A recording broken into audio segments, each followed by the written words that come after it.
sampai hati membunuh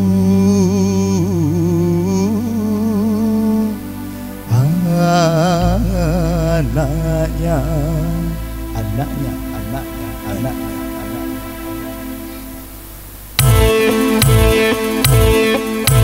Sungguh malang nasib Bungawan, sungguh malang nasib Bungawan.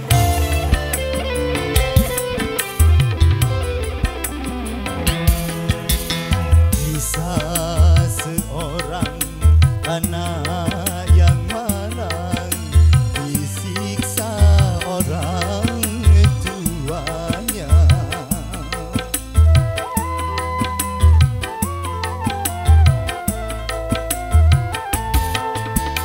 Tersiksa-siksa, disiksa dia sampai menemui ajalnya. Entah apa sebabnya hingga dia disiksa, mungkin karena ulahnya yang selalu ingin dimanja. Sungguh tiada di kemanusiaan sampai hati berbuat kejam.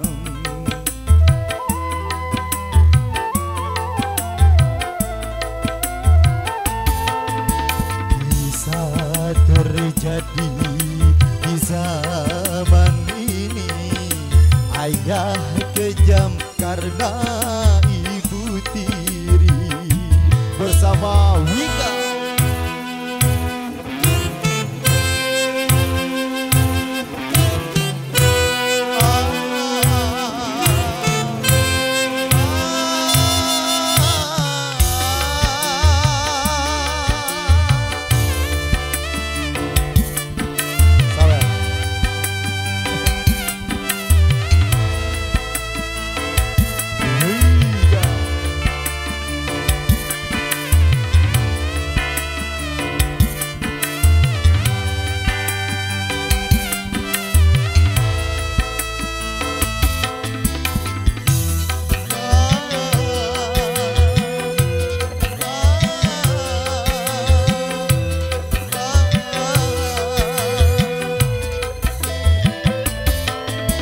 Sungguh kasihan anak yang malang, tiada pernah dapat kasih sayang.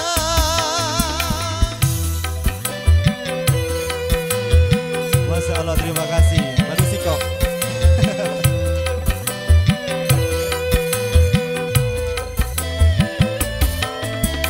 Selama hidupnya sampai mati, hanya siksa yang didapati. Tuhan, adakah maaf bagi ayah ibu berdosa?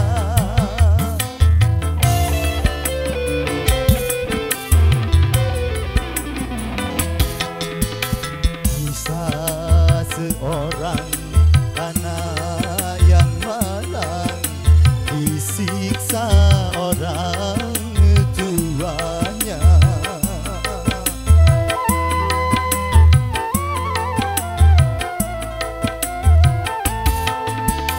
Disiksa-siksa, tersiksa dia sampai menemui ajalnya.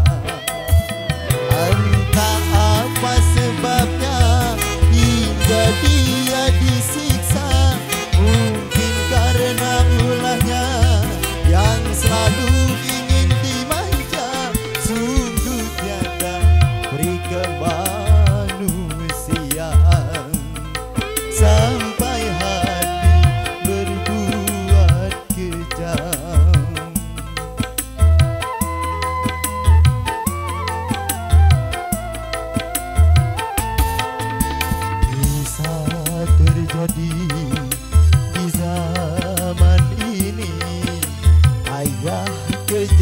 karena